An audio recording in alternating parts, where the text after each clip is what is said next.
no Mestre, reine conosco, agora e sempre. Nossa posição perante a doutrina espírita é aquela posição quase dos privilegiados, porque estamos diante do Consolador prometido por Jesus aos seus discípulos há quase 20 séculos. A doutrina espírita, que revive o cristianismo em sua pureza mais primitiva, vem de nos orientar a respeito de Deus, do universo, das leis que regem a vida, a lei de causa e efeito, a problemática da reencarnação, e orienta-nos o pensamento, dando-nos a entrever a grandiosidade do nosso destino, na incomensurabilidade do universo. Nosso estágio na Terra é um estágio brevíssimo, transitório, aonde a reencarnação nos enseja a oportunidade de estudarmos e, ao mesmo tempo, de resgatarmos as nossas dívidas anteriores, pregressas, de outras migrações planetárias, e nos prepararmos conscientemente, mercê da fé raciocinada, que todos nós aurimos nas luzes abençoadas do Espiritismo, quanto ao nosso porvir imortalista. Vemos que Moisés constituiu a primeira revelação, Jesus a segunda revelação da humanidade, trazendo-nos o Evangelho, que é o livro bússola da nossa evolução espiritual. E séculos depois, o Consolador prometido por Jesus haveria de nascer no solo de França, com o eminente pedagogo Léon Hippolyte Denisard Rivail, cognominado mais tarde como Allan Kardec, o codificador do Espiritismo, o homem que se debruçou no abismo do mundo espiritual, sondando-lhe os enigmas, e confabulou com seus habitantes, codificando assim a doutrina dos espíritos, que como fenômeno ela sempre existiu desde os primórdios da humanidade, mas como doutrina codificada tem apenas 100 e poucos anos. E graças a esta doutrina, que raiou para o mundo a fé raciocinada, a certeza da imortalidade, da continuidade da vida após o túmulo, a transcendente responsabilidade do homem terrestre, quanto à preparação do seu futuro eterno, graças à doutrina espírita, todos nós hoje, beneficiados por essas luzes imperecíveis, já sabemos de onde viemos, o que é a vida, o que estamos fazendo na Terra, por que se sofre e para onde iremos após a nossa desencarnação. Já não somos mais uma caravana perdida no deserto das aflições. Já temos conosco a certeza da trajetória evolutiva que nos compete realizar, em demanda a infinitude de mundos que gravitam no espaço cósmico. Mas a doutrina espírita é eminentemente educacional. Ela trabalha a intimidade consciencial do homem, impelindo-o à reforma de si próprio, à reforma íntima, aquela transformação moral almejada, sem a qual será impossível a felicidade. Ao sofrimento, condição sine qua non do planeta em que vivemos. Trabalha a estrutura anímica do homem, elaborando gradativamente a sua felicidade perante o mundo dos espíritos. Com as bênçãos do espiritismo, ser-nos-á mais fácil viver num planeta de provas e expiações, aonde o mal ainda predomina sobre o bem, aonde a humanidade sofre e se estertora em agonias. Já não somos mais candidatos ao suicídio, já temos conosco a abençoada certeza de que o túmulo não significa o epílogo da vida, assim como o berço não constituiu o seu princípio. Mas Martins Peralva, escritor e jornalista espírita, teve a felicidade de asseverar que os espíritas são os milionários da felicidade. E parafraseando o notável escritor e jornalista, nós diríamos que os espíritas são os milionários da responsabilidade. Porque consoante o Evangelho segundo o Espiritismo, nos ensinamentos básicos de Jesus, muito se pedirá quem muito foi dado. E ninguém em toda a história da humanidade, nem os profetas dos primórdios, nem mesmo aqueles que conviveram à época do Cristo, receberam tanta orientação em base racional quanto científica, como a doutrina espírita transmite para a humanidade. O próprio Jesus previra esta necessidade, porque a revelação ela é gradativa.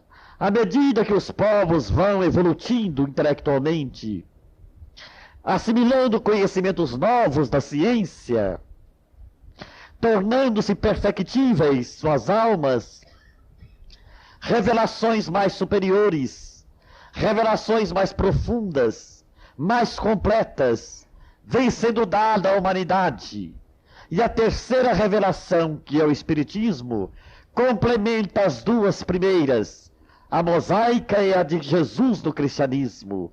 O Espiritismo é a complementação de Jesus, traduzindo na atualidade da era moderna, em linguagem eminentemente racional e científica, todo aquele ensinamento que no pretérito ficaram tanto quanto nebuloso, porque a humanidade de outrora não tinha os conhecimentos racionais de hoje.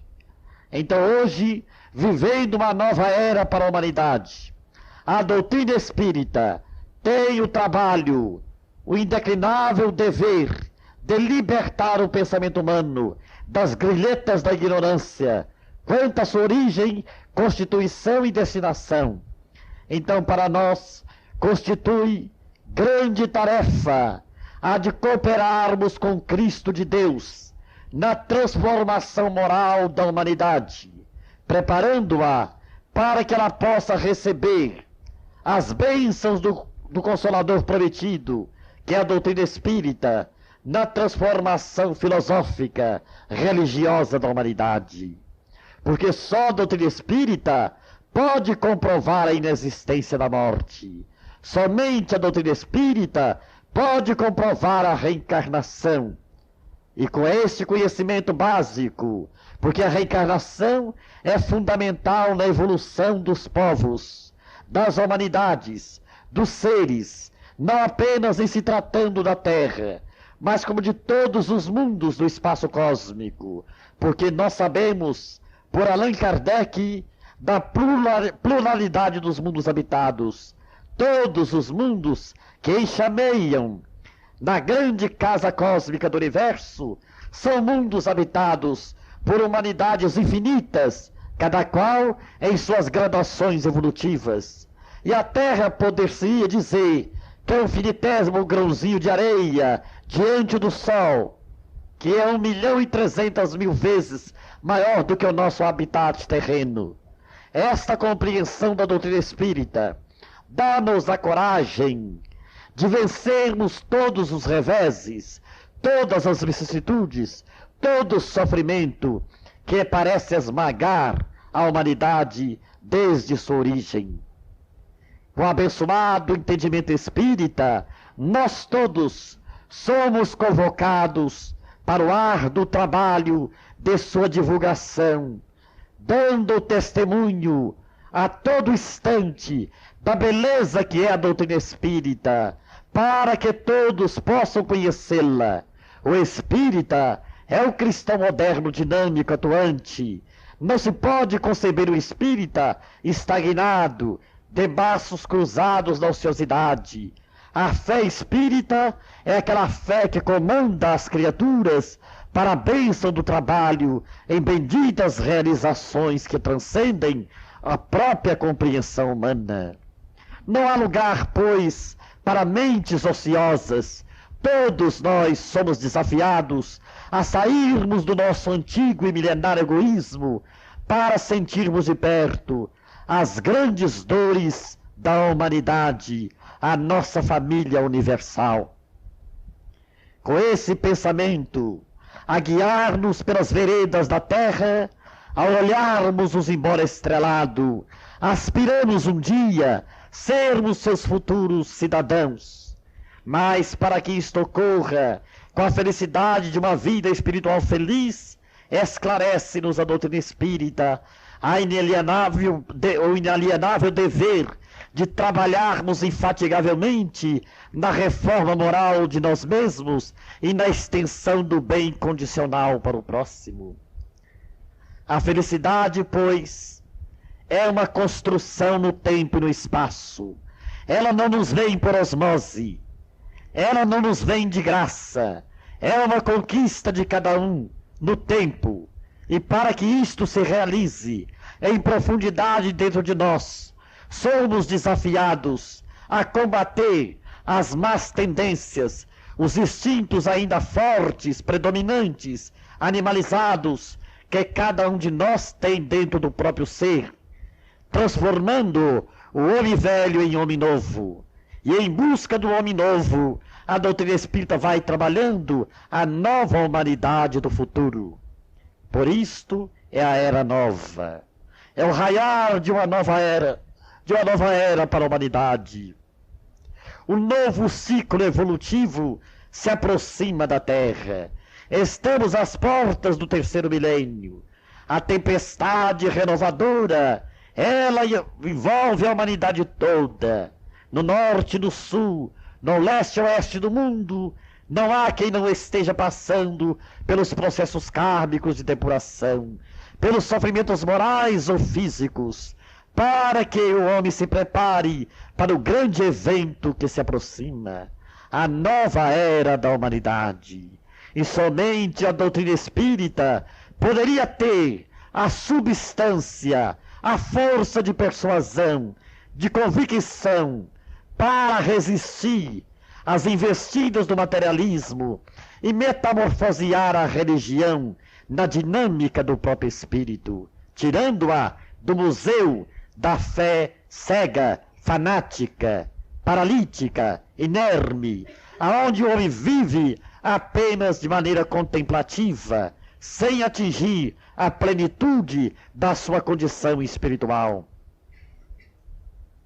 O Espiritismo libertou-nos do medo da morte e explicou-nos que não existe um inferno eterno, aonde as almas pecadoras, aqueles que não puderam se redimir, vão permanecer eternamente em sofrimentos tenebrosos. O Espiritismo nos mostra que céu e inferno são estados conscienciais do homem. Aqui mesmo na Terra, podemos estar vivendo a nossa parcela de céu ou a nossa dimensão de inferno, conforme o nosso modus vivendi, o nosso comportamento diário. A fé espírita nos elucidou quanto aos enigmas do sofrimento, as desigualdades sociais, as desigualdades intelectuais, os desníveis dos próprios recursos econômicos, a diversidade dos caracteres, das aptidões. Então a doutrina espírita, estudando-se num conjunto de aquisições evolutivas, mostra que o nosso hoje reflete o nosso ontem, e o nosso amanhã é uma decorrência do nosso agora. Não há mais enigma. Temos conosco a bússola direcional para viajarmos tranquilos na evolução planetária. Não nos falta informações, mas o grande desafio está conosco. Aquele que perseverar até o fim, afirmar o Cristo, será salvo. Porque fácil é começar. Atravessamos os pórticos do entusiasmo. Começamos felizes a tarefa espírita, mas eis sobrevindo os testes, os sofrimentos necessários. Na hora do testemunho, muitos de nós nos debandamos, fugimos, recuamos, amedrontados, ou então achamos que não compensa lutar pelo futuro do espírito e nos comprazemos no amolecimento da carne, vivendo apenas na horizontal das preocupações transitórias, eminentemente terrestres. Estes que assim procedem são os alunos rebeldes que não querem admitir a disciplina do colégio em que se matricularam e nem aceitam as diretrizes do diretor da escola, que no caso é Jesus. E nós, que somos os alunos repetentes de milênios, porque todos nós, que já vivemos séculos incontáveis e que estamos diante de milênios sem fim, nem sempre fomos bons alunos, educados, disciplinados, obedientes, dóceis, preocupados na evolução de nosso ser. Viemos à Terra várias vezes e aqui vivemos como se a Terra constituísse a única morada do universo. A nossa vida se materializou e nós ficamos cristalizados na crosta terrestre, sem estímulo, sem coragem para buscarmos mundos superiores nas galáxias infinitas. Mas agora, o momento não comporta divagações filosóficas, o momento é de definição doutrinária, o momento é de boa vontade, o momento é de coragem, o momento é de renúncia, é de desprendimento, é de devotamento, é de altruísmo, é de abnegação. Se não quisermos perder, mais uma vez, o ensejo da reencarnação. Assim, amados companheiros, que a doutrina espírita ajudou, vamos dedicar mais amor à divulgação dos princípios kardecianos. Vamos dar o máximo de nós na expansão doutrinária do Espiritismo, porque só assim faremos jus à morada dos justos que a Terra será no futuro. Somente assim lograremos voltar no futuro para habitarmos uma terra de paz, uma terra de amor, uma terra sem o ódio, sem o orgulho, sem a vaidade, sem as guerras, sem as doenças. Aquele paraíso que a terra será um dia. Mas para isto, todos nós temos muito trabalho pela frente. Nada nos vem, repitamos, de graça. Somos cooperadores de Deus. Escreveu Leopoldo Cirne um livro admirável, ao qual ele deu o título O Homem, o Cooperador de Deus. Deus é o Criador de todas as coisas, mas o Espírito inteligente criado por Deus é o co-criador. Nós somos cooperadores de Deus dentro da vida, dentro do universo. Assim como nós nos valemos inteligentemente dos animais inferiores a nosso serviço, os Espíritos do Senhor se valem de nós, também para o trabalho que eles pretendem realizar na transformação moral da humanidade. Então todos nós somos trabalhadores, todos nós somos operários, todos nós temos uma tarefa, uma missão a cumprir. Por mais singela, por mais modesta, a tarefa deve ser cumprida em benefício da nossa própria felicidade. Não há lugar para omissões, para renúncias de posições. O espírita compreende que o encargo A tarefa pertence-lhe de forma espetacular. É quase um privilégio, é uma honra trabalharmos para o Cristo de Deus. E Allan Kardec trabalhou até o esgotamento das próprias forças físicas. Assim, hoje, herdeiros do cristianismo redivivo, na beleza da doutrina espírita, com a orientação básica do problema do ser, do destino e da dor, somos realmente os milionários da felicidade. Mas o mundo sofre, a sociedade humana se estertora, a dor campeia em frene, a lágrima, as doenças, os processos da obsessão, as calamidades, aí estão. A hora parece que é de tumulto, mas os Espíritos nos ensinam a ver tudo isto como sendo o grande momento da transformação planetária. E por esta razão, todos nós fomos convocados na era nova da humanidade a dar a nossa participação inteligente, consciente na construção do novo mundo. Mas o que estamos fazendo do corpo, da saúde relativa, dos dotes da inteligência? O que estamos fazendo do tesouro comum que é o tempo? Qual o sentido da vida? Quais os objetivos da vida? É uma pergunta que nós devemos fazer a nós mesmos para não sermos precisos ouvi-la amanhã dos próprios espíritos, quando formos por nossa vez os desencarnados do futuro. O que estamos fazendo da oportunidade? Aonde estamos centralizando as nossas preocupações? Viver com mais desprendimento, viver com mais sabedoria, viver com mais devotamento à causa do Cristo, viver com mais elevação de sentimentos, é o dever primordial de todos nós. E o Espiritismo nos enseja esta oportunidade de autolibertação para buscarmos as primícias gloriosas do futuro. Enquanto perdurar o egoísmo, a humanidade há de sofrer. O egoísmo é o câncer da humanidade. A Terra ainda não atingiu a sua posição de mundo feliz, graças a essa chaga execrável, a esta pústula mal cheirosa que é o egoísmo. E todos nós a temos dentro do coração.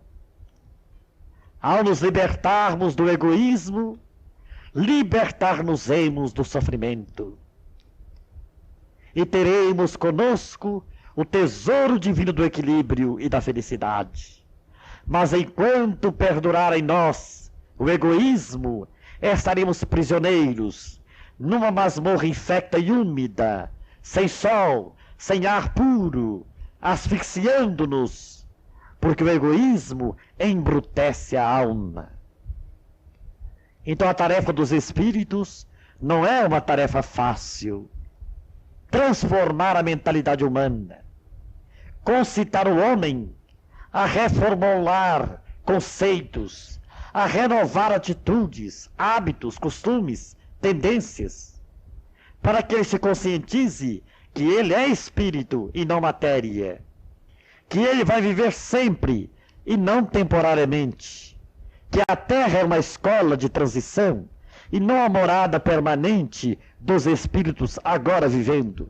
A Terra será no futuro o planeta feliz como todos os demais, que gravita no espaço superior do cosmos. Mas até lá, meus irmãos, ainda teremos muito de reencarnarmos, trabalharmos, sofrermos na purificação de nossa própria alma. Mas um aluno inteligente é aquele que aproveita ao máximo a presença dos professores, das estantes recheadas de livros, e estuda, tentando alcançar os mais elevados pontos da cultura. Assim é o símbolo da reencarnação. Ninguém veio à Terra para passear. A Terra não é lugar de turismo. Reencarnação não é excursão turística.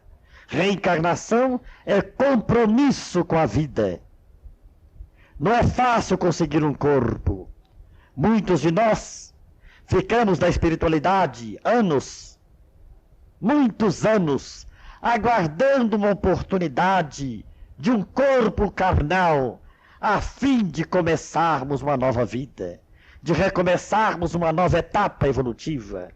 Mas aí aqui chegando, nós nos acomodamos, somos como que anestesiados, olvidamos os imperativos dos deveres espirituais e nos comprazemos tão somente com a vida material que nos fala mais de perto aos sentidos, à sensibilidade, aos prazeres, à sensualidade, à avareza e todas as paixões humanas.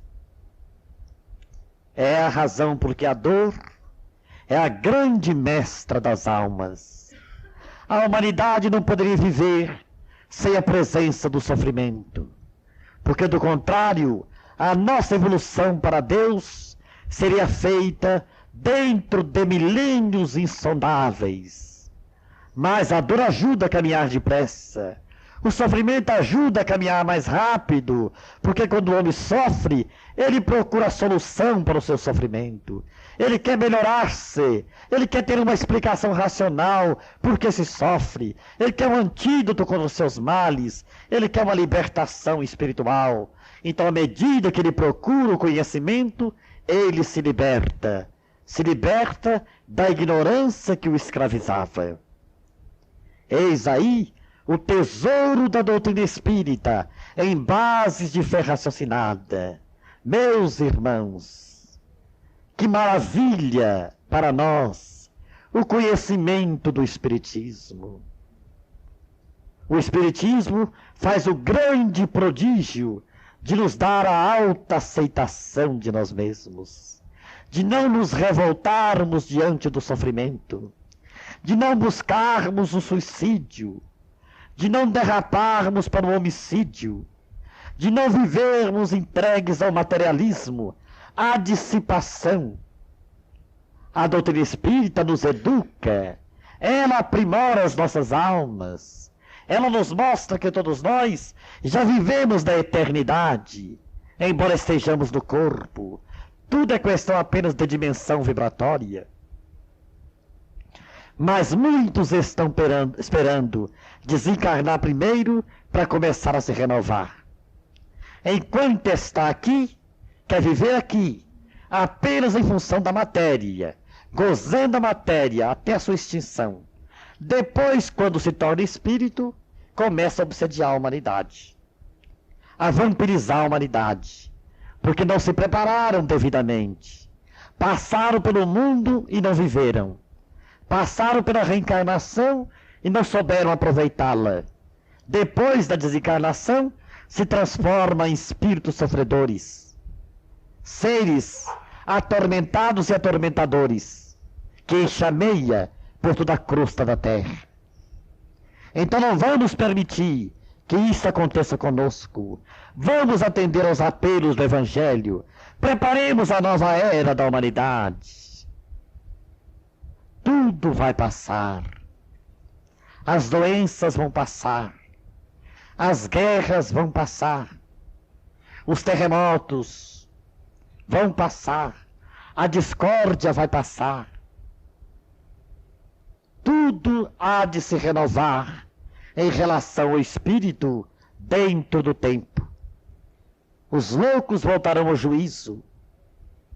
Os cegos voltarão a enxergar. Os paraplégicos hão de correr. Toda a humanidade será feliz. Mas para que isto aconteça, só há uma resposta. O grande trabalho que devemos realizar em favor de nós mesmos.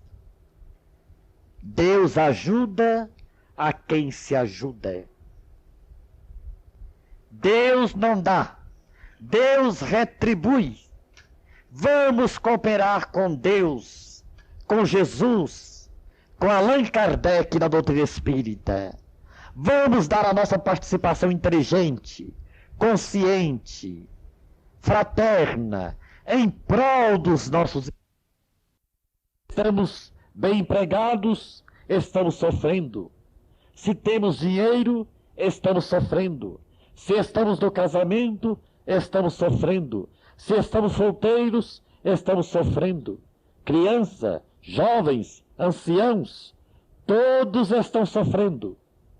Qual a razão do sofrimento na humanidade? É porque o sofrimento é o despertador das almas.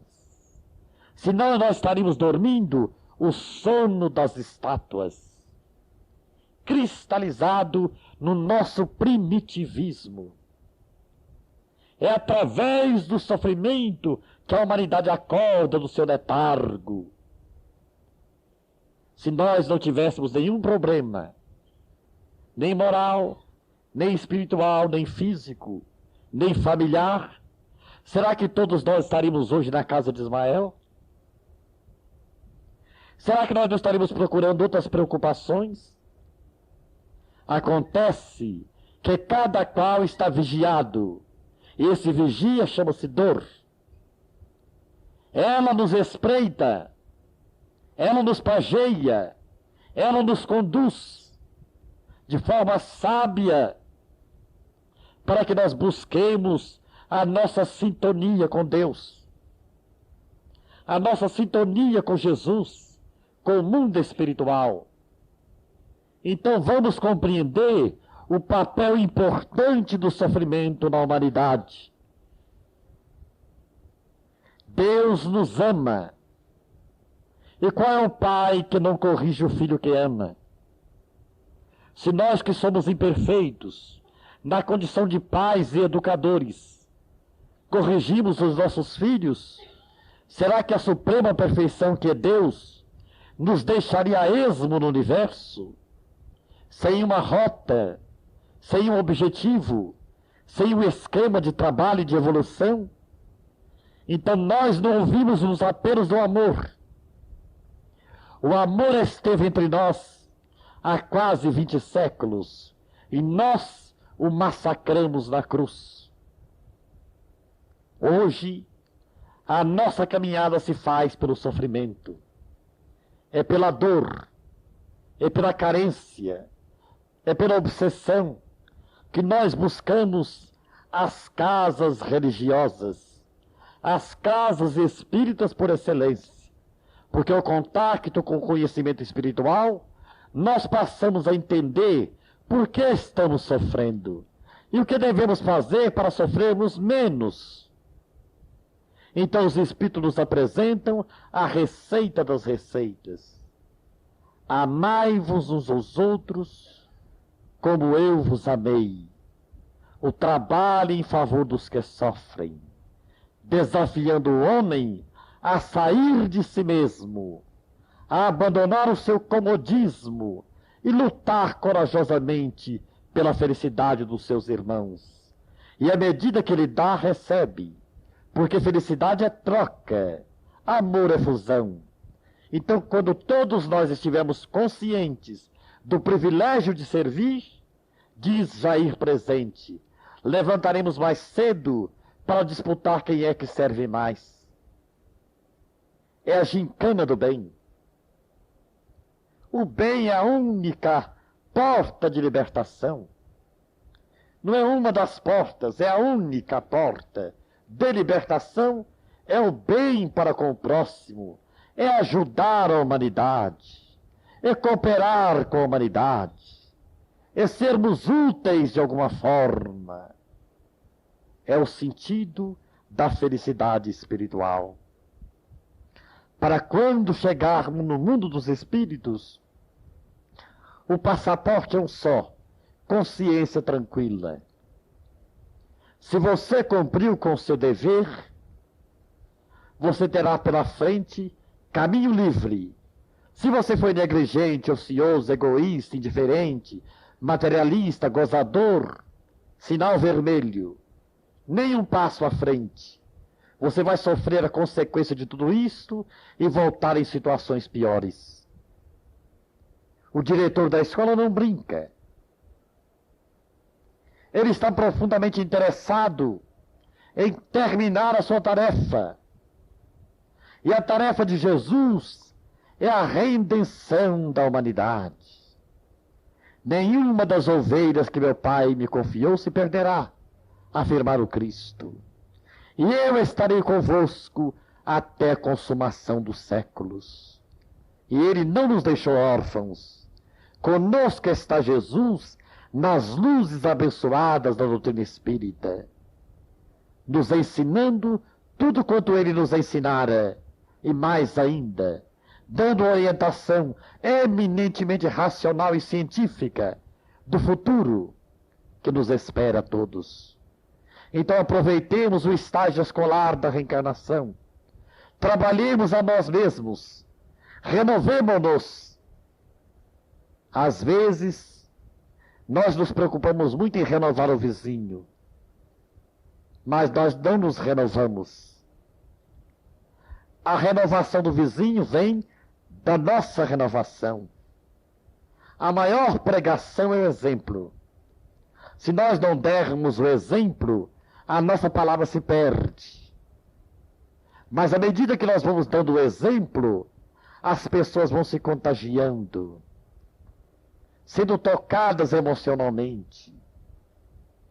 Na hora moderna, entre tantos outros exemplos, vocês querem um exemplo maior que o Chico Xavier? Por que todos procuram-no? Porque ele tem para dar o exemplo do amor, o exemplo do devotamento, o exemplo da abnegação com Cristo, o exemplo da fidelidade à mediunidade, o exemplo da purificação. Então, espíritas companheiros, o Evangelho foi peremptório. A era nova lembrou-nos de Moisés, o profeta hebreu, que trouxe para a humanidade a primeira revelação nos 10 mandamentos da lei.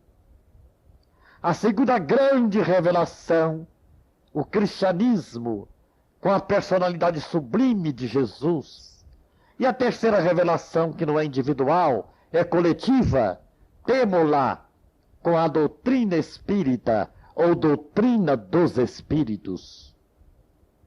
Então nós estamos trabalhando na transformação moral da humanidade. E há lugar para todos, todos de boa vontade, que queiram trabalhar. Quem não pode plantar uma árvore amiga? Quem não pode dar um sorriso de fraternidade? Quem não pode aparar as unhas de um paralítico? Quem não pode dar um banho ao doente impossibilitado? Quem não pode fazer uma visita ao hospital, aos presídios? Quem é que está proibido de perdoar o próximo? De estabelecer uma amizade sincera? De confraternizar-se uns com os outros? Mas às vezes, os anos passam e nós ficamos preocupados apenas com as coisas eminentemente materiais. Mais dinheiro, mais fortuna, mais casa bonita, mais status, mais clubes, mais praias, e lá se foi a reencarnação. Mas na hora do sofrimento, na hora do desprendimento do corpo, nós dizemos: meu Deus, compadecei-vos de mim, dai-me um pouco mais de tempo. Quem bradou isto foi a Elizabeth I da Inglaterra. Quando ela se viu na desencarnação, ela bradou: meu pai, dou-te meu reino por 1 minuto a mais de vida. Mas era tarde. Ela não sabia que ela e o reino dela já era de Deus. E Augusto Comte, o criador do positivismo, quando compreendeu a sua desencarnação, quando ele se viu em espírito, ele olhou a terra e disse: é muito tarde para voltar agora. Reencarnação, vamos nos conscientizar, não é turismo. Ninguém está na Terra para passarelas, corridas olímpicas, campeonatos de natação, ginásticas. Já é tempo da ginástica da alma, da ginástica do espírito, da maratona do bem, do campeonato do perdão, do torneio do amor ao próximo, a fim de não sermos vencidos, malogrados, enganados, expoliados por nós mesmos. Bem-aventurados, disse o Cristo, os que têm ouvidos de ouvir e olhos de ver, que nós não sejamos surdos ao ponto de não estarmos ouvindo o som da trombeta, e que nós possamos ter bastante visão para vermos a realidade do momento que passa e darmos o máximo de nós para a felicidade da humanidade, no cumprimento dos nossos deveres. O homem só é infeliz porque permanece preso ao egoísmo. À medida que ele sai de si para viver com os outros, ele começa a ser feliz. Assim é que Allan Kardec ensinou: fora da caridade não há salvação. Conviver com os outros, ajudar os outros. Um jornalista mineiro perguntou ao Chico Xavier, numa entrevista rápida: Chico, se você soubesse que a sua desencarnação estivesse marcada para hoje, o que você faria do seu dia? O Chico deu a seguinte resposta: se eu soubesse que a minha desencarnação estivesse marcada para hoje, eu quereria trabalhar um tanto mais pelo próximo para merecer a presença dos bons espíritos em minha vida. E André Luiz preceitua: é melhor que a morte nos surpreenda em serviço do que esperarmos por ela numa poltrona de luxo, como cadáver da inércia. Então, meus irmãos, arregacemos as mangas. O momento é de trabalho, é de participação inteligente, é de cooperação, é de dinamismo. A fé espírita é uma fé operosa, dinâmica, é uma fé que elabora o trabalho do homem para Deus. Fé sem obras é morta, e a fé espírita dá vitalidade ao amor. Ela fortalece o amor, e só pelo amor o homem será feliz. Que Deus nos abençoe.